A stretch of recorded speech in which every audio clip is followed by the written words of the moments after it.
भारत वह देश जिसकी धरा पर भिन्न भिन्न धर्म, समुदाय, जातियां तथा नाना प्रकार के पंथों को मानने वाले लोग रहते हैं। यहाँ प्रत्येक व्यक्ति को अपने धर्म को चुनने और उसका प्रचार प्रसार करने का कानूनी अधिकार है।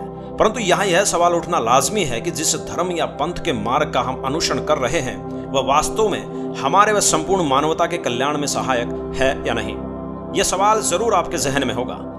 आज के इस खास कार्यक्रम में हम जानेंगे कबीर साहिब जी के नाम से चले 12 पंथों तथा 13वें पंथ में प्रकट होने वाले उस महापुरुष के बारे में जिसका जिक्र स्वयं कबीर साहिब जी ने 600 वर्ष पूर्व अपनी अमर वाणी में किया था।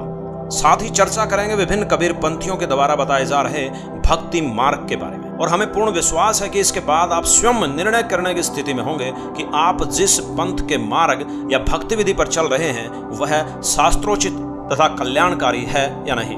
वैसे तो पूर्ण परमात्मा कबीर साहब जी प्रत्येक युग में आते हैं, लेकिन कलयुग में वह अपने वास्तविक नाम कबीर जी के नाम से आकर अपनी पुण्यात्माओं को सत्य भक्ति देकर मोक्ष मार्ग प्रदान करते हैं। उनमें मुख्य रूप से धर्मदास जी का नाम लिया जाता है। कबीर साहब जी ने धर्मदास जी को सत्य मंत्र देकर सत्य भक्ति प्रदान की, उन्हें अमरलोक सदलोक के दर्शन करवाए। उनकी पत्नी आमिनी देवी को भी प्रथम मंत्र देकर दीक्षित किया। परंतु धर्मदास जी की लाख कोशिश के बावजूद भी ज्येष्ठ पुत्र नारायण दास ने कबीर परमेश्वर जी की भक्ति को स्वीकार नहीं किया, जिस वजह से धर्मदास जी को चिंता होने लगी कि मेरी आने वाली पीढ़ियां कैसे पार होंगी। तो अपने प्रिय भक्त का दुख निवारण करने के लिए परमेश्वर कबीर साहब जी ने कहा कि धर्मदास वंश की चिंता मत कर, यह नारायण दास तो काल का दूत है, उसका वंश पूरा नष्ट हो जाएगा और तेरा 42 पीढ़ी तक वंश चलेगा। तब धर्मदास जी ने पूछा कि हे दीनदयाल, मेरा तो इकलौता पुत्र नारायण दास ही है। तब परमेश्वर ने कहा कि आपको पुत्र रूप में एक शुभ संतान मेरे आदेश से प्राप्त होगी, जिससे केवल तेरा वंश चलेगा। कबीर परमेश्वर जी ने धर्मदास जी की शंका का समाधान करते हुए बताया कि धर्मदास, मेरे वचन से तेरी पत्नी के गर्भ में एक पुत्र का जन्म 10वें महीने होगा। उसका नाम चूड़ामणि रखना, उसको मैं स्वयं दीक्षा देकर गुरु पद प्रदान करूंगा। कबीर साहब जी ने धर्मदास जी को कहा कि चूड़ामणि मेरा नाद का पुत्र होगा और आपका वंश अर्थात बिंद का। अब बात करते हैं 12 पंथों के विषय में। कबीर सागर में लिखा है कि प्रथम वंश उत्तम चूड़ामणि जी का होगा, दूसरा वंश अहंकारी जागू दास जी के बारे में कहा गया है, तीसरा वंश प्रचंड सूरत गोपाल जी का पंथ, चौथा वंश वीर है मूल निरंजन पंथ, पांचवा वंश निंद्रा टकसारी पंथ के बारे में कहा गया है, छठा वंश उदास विरोध, यह भगवान दास जी का पंथ है, सातवां वंश ज्ञान चतुराई, यह सतनामी पंथ है, आठवां वंश द्वादश पंथ विरोध, यह कमाल जी का कमालीय पंथ है, नौवां वंश पंथ पूजा, यह राम कबीर पंथ है, 10वां वंश प्रकाश, यह परमधाम की वाणी पंथ है, 11वां वंश प्रकट पसारा, यह जीवा पंथ के विषय में है, 12वां वंश प्रकट होए उजियारा, यह आदरणीय संत गरीबदास जी गांव छुडानी जिला झज्जर हरियाणा वालों के विषय में कहा गया है। परमेश्वर कबीर जी ने बताया है कि 12वें पंथ में मेरी महिमा का यथार्थ ज्ञान प्रकट होगा। आदरणीय गरीबदास जी को परमेश्वर कबीर जी लीला स्वरूप छुडानी गांव के जंगल में मिले और अपना यथार्थ ज्ञान प्रकट करने के लिए उनको उपदेश देकर तत्व ज्ञान से परिपूर्ण किया, जिससे गरीबदास जी ने परमेश्वर कबीर साहिब जी की अमृतवाणी रची। 13वें वंश मिटे सकल अंधियारा, जिनको कबीर साहब ने नौतम सुरती कहकर पुकारा है। इन 12 पंथों के बारे में कबीर परमेश्वर ने धर्मदास जी को चेताया था कि मेरा नाद का पुत्र चूड़ामणि है, यह मेरा शिष्य है और आपका वंश पुत्र है, यह मेरी आज्ञा से पंथ चलाएगा, जीवों का कल्याण करेगा।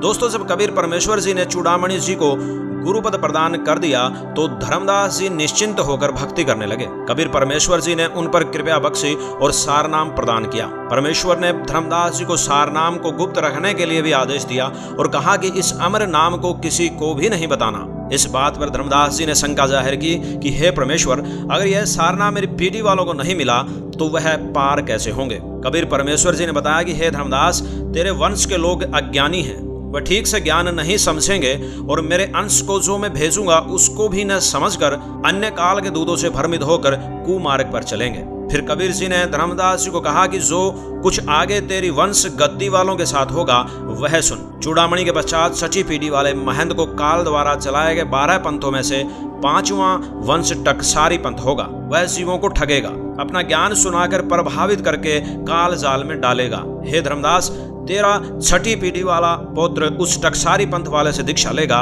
और उसी वाला आरती चौका किया करेगा। वर्तमान में वही हुआ जो दीक्षा बांधवगढ़ गद्दी वाले महंत दे रहे हैं तथा जो आरती चौका कर रहे हैं वह वही काल के दूत टकसारी वाले हैं। कबीर साहब जी कहते हैं, धर्मदास, इस प्रकार तेरा वंश अज्ञानी होकर काल के धोखे में पड़कर नरक में जाएगा तेरा वंश वह दीक्षा मंत्र व विधि जो मैंने चूड़ामणि को दी है उसको छोड़ देगा, टकसारी वाली दीक्षा लेकर अपना जीवन नाश करेगा। फिर आगे बताया है कि तेरे वंश वाले ठग मेरे नाद अंश को बाधित करेंगे, पाप के भागी होंगे, जिससे तेरा वंश दुर्गति को प्राप्त होगा।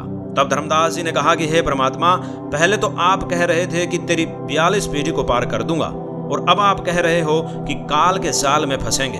ये दोनों बातें कैसे सत्य होंगी? परमेश्वर कबीर साहब ने कहा, हे धर्मदास, तेरे बिंद अर्थात जो वंश गद्दी वाले कहे जाते हैं, यदि वे वचन वाले नाद पुत्र से, जिसे मैं कलयुग की बिचली पीढ़ी के समय भेजूंगा, उससे दीक्षा लेकर दृढ़ता से भक्ति करेंगे तो छोटे बड़े सब तेरे वंश वाले पार हो जाएंगे। हे धर्मदास, तुम समझदार हो, तुम सावधान हो, और अपने वंश को अच्छे से समझा देना कि जिस समय काल झपट्टा लगाएगा, यानी सत्य मार्ग से तेरे वंश को भ्रमित करेगा, तो मैं अपना शिष्य परंपरा वाला हंस प्रकट करूंगा और यथार्थ कबीर पंथ यानी भक्ति मार्ग से भटके मानव को सत्य भक्ति पर दृढ़ करूंगा, उसी से दीक्षा लेकर अपना मोक्ष करा लें। धर्मदास जी ने परमेश्वर जी से प्रार्थना की कि हे बंदी छोड़, आपके शिष्य परंपरा वाला संत कब आएगा जिसको आपने नौतम सुरती कहा है? कबीर सागर में सौ संवेद बोध पृष्ठ नंबर 171 पर प्रमाण के रूप में लिखा है कि धर्मदास, जब काल के 12 पंथ समाप्त हो चुके होंगे और जब कलयुग 5505 वर्ष बीत चुका होगा, तब मैं शिष्य परंपरा वाला संत नौतम सुरती को भेजूंगा। यह 13वां पंथ यथार्थ कबीर पंथ होगा। कबीर सागर में वर्णन है, 5500 जब कलयुग बीत जाए, महापुरुष फरमान तब जग तारन को आए। हिंदू तुर्क आदिक सबे जेते जीव जहान, सत्य नाम की साख गह पावें पद निर्वाण। यथा सरितगण आप ही मिले सिंधु में धाये, सत सुकृत के मदित में सब ही पंथ समाये। कबीर साहब जी ने बताया कि उस परम संत महापुरुष द्वारा दिए गए अलौकिक आध्यात्मिक ज्ञान के कारण सभी धार्मिक भेदभाव खत्म हो जाएंगे और सभी धर्म एक हो जाएंगे। मानव समाज सभी पाखंड पूजाओं को त्याग कर शास्त्र अनुकूल सद्भक्ति करेगा और निर्वाण पद अर्थात मोक्ष प्राप्त करेगा। नामदान प्रकाश पुंज शरीर यानी डीवीडी से दिया जाएगा। उसके बाद नाद तथा बिंद का कोई चक्कर नहीं रहेगा। वर्तमान में 13वां पंथ चल रहा है, वह महापुरुष जिसका कबीर साहब जी ने बार बार जिक्र किया है, जो लोगों को मोक्ष मार्ग प्रदान करेगा, वह कोई और नहीं परम संत जगत गुरु तत्वदर्शी संत रामपाल जी महाराज हैं, जो आज धरती पर मौजूद हैं, जिनके सानिध्य में यथार्थ कबीर पंथ चल रहा है। वर्तमान समय में संत रामपाल जी महाराज ही वे पूर्ण संत हैं जिसकी जानकारी स्वयं कबीर परमात्मा ने और उन सैकड़ों भविष्य वक्ताओं ने पहले ही बता दी थी। संत रामपाल जी महाराज ही वे महापुरुष हैं जो कलयुग में सतयुग की स्थापना करेंगे तथा धर्मदास जी की 42 पीढ़ी भी संत रामपाल जी महाराज द्वारा दी गई सत भक्ति से ही पार होंगी। संत रामपाल जी महाराज जी का ज्ञान से लेकर नाम दीक्षा देने की विधि तक सब शास्त्रों से प्रमाणित है। वह एक संत के साथ साथ सच्चे समाज सुधारक भी हैं, जो समाज से सभी कुरीतियों तथा बुराइयों को दूर कर रहे हैं। इसमें कोई संशय नहीं है कि वह महापुरुष कोई और नहीं संत रामपाल जी महाराज ही हैं। अतः आप जी से करबद्ध निवेदन है कि संत रामपाल जी महाराज जी के सत्संग प्रवचनों से अनमोल ज्ञान समझकर सत्य भक्ति प्राप्त करें और इस लोक से हमेशा के लिए मोक्ष प्राप्त करें। धन्यवाद।